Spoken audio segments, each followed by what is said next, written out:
The sound of shattering glass echoed through the cabin as the pressure inside the aircraft plummeted.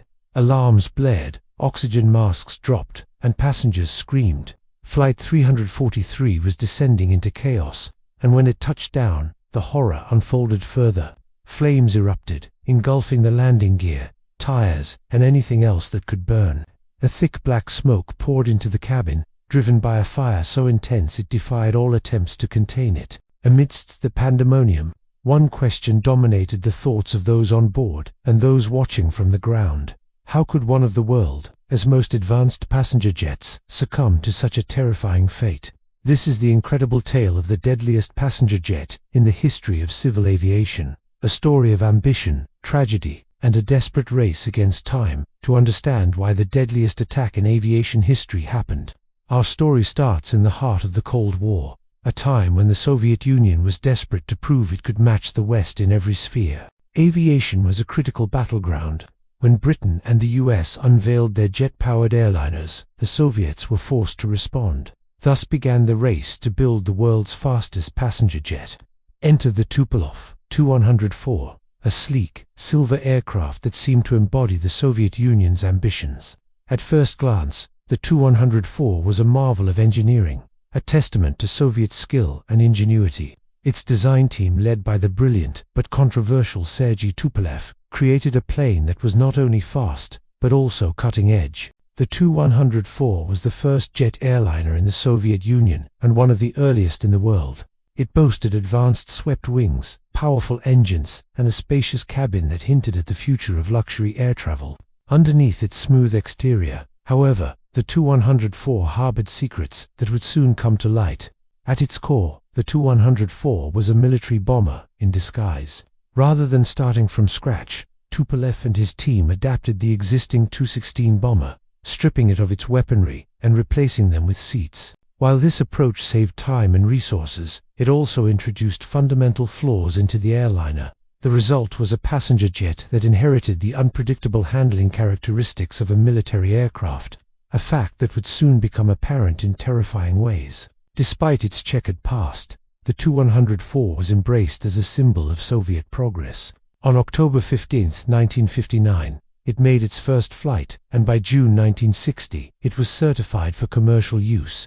The proud passengers who stepped aboard this pioneering jetliner probably had no inkling of the dangers that awaited them. Over the next few years, the Tu-104 fleet expanded, shuttling passengers across the vast expanse of the Soviet Union and beyond. It seemed as though the worst was over.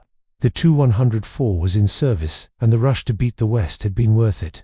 However, beneath the shiny exterior and the promise of faster travel, danger lurked. On New Year's Day of 1960, Flight 343 took off from Moscow bound for Kibyshev. On board were 73 passengers and a crew of 6. Among them were 2 test pilots, Captain Nikolai Gukt and his assistant Anatoly Kyerev, along with a group of engineers returning from a conference.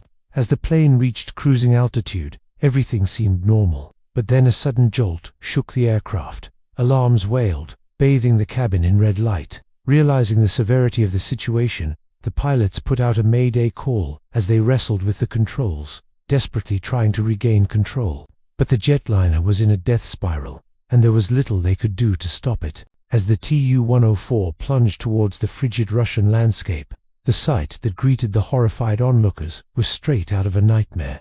Flames engulfed the fuselage, black smoke billowed, and the once proud aircraft was now a fiery tomb. All 79 people on board perished, making this the deadliest air crash in history. In the aftermath of this horrifying incident, investigators scrambled to piece together the puzzle of what went wrong. Their scrutiny focused on every aspect of the doomed flight, searching for clues. In the wreckage, they discovered the shattered remains of a bomb, a device that had been expertly concealed until now. But whose responsibility was this? How did such a lethal contraption end up on board a civilian aircraft? As the investigation deepened, the finger of suspicion pointed towards the infamous KGB. This shadowy organization, known for its ruthless tactics and covert operations, had allegedly planted the bomb. Their motive? To eliminate the engineers who were privy to sensitive information about a top-secret project. This revelation sent shockwaves. A civilian aircraft used as a tool of espionage and assassination. It was a chilling prospect. But the mystery didn't end there. There was another vital question on everyone's lips. Why did the Tu-104 have to be brought down in mid-flight? Why not simply neutralize the threat on the ground?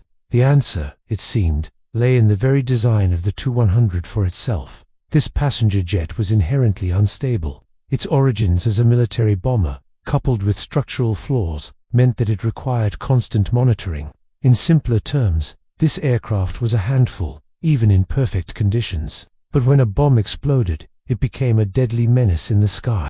To truly understand the full scope of the disaster, we must delve into the very core of the Tu-104's design. You see, this jetliner was like no other. It was the first of its kind, a trailblazer in the aviation industry. But with greatness comes challenges, and the Tu-104 was no exception.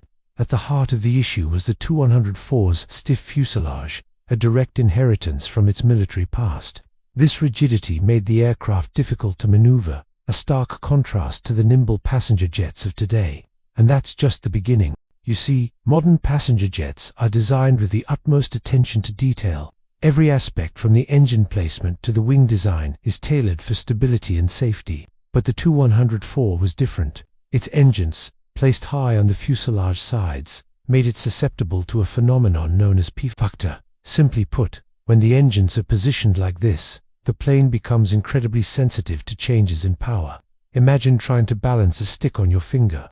Now introduce a slight breeze, and you'll see how easily things can tip. To make matters worse, the Tu-104 suffered from Dutch roll, a type of unintentional rolling motion that can occur during takeoff and landing. This was especially problematic during emergencies when the aircraft was already under stress. Then there was the issue of elevator effectiveness. You see, the elevators on the Tu-104 were on the small side, a common feature on military aircraft where agility is prioritized over sheer size. But for a passenger jet, this meant reduced control authority, a critical factor when lives are at stake. With these inherent design flaws in mind, let's revisit the fateful moments of Flight 343. As the bomb exploded, it disrupted the delicate balance of the aircraft. The asymmetrical thrust caused by the explosion, coupled with the plane's instability, sent the Tu-104 into a deadly spiral. The stiff structure offered no give, the engines fought for control, and the elevators struggled to regain command. In essence, the aircraft was falling apart in the sky. But why didn't the pilots simply reduce thrust to counteract the bomb's impact? Wouldn't this have stabilized the plane? You're right, it would have. But here's the catch. The Tu-104 had a unique feature, or should I say quirk, inherited from its military lineage, a single lever to control both engines. This might seem convenient, but it was a disaster waiting to happen, because when one pilot tried to reduce thrust on one engine while the other compensated, it led to a dangerous imbalance. The plane veered sharply to the side, adding to the chaos. So why wasn't this fixed? After all, isn't safety the top priority in aviation? Well, yes, it is. But remember, this was the height of the Cold War. The Soviet aviation industry was more concerned with showing off their prowess than ironing out creases. And that's exactly what happened. In the quest to demonstrate the Soviet Union's superiority, they rushed the Tu-104 into service before fully addressing its problems. The emphasis on speed over stability proved fatal. The tragic tale of the deadliest passenger jet serves as a grim reminder of the complexities of aviation engineering. It's a testament to how a seemingly minor design choice can have catastrophic consequences. But it's not just a story of technical failure. It's a window into the pressures and priorities of the Cold War era. In the race to demonstrate supremacy, the human element, the safety and well-being of passengers, was tragically sidelined. This story is a somber echo of that era, urging us to learn from the mistakes of the past and prioritize what truly matters: safety and human life.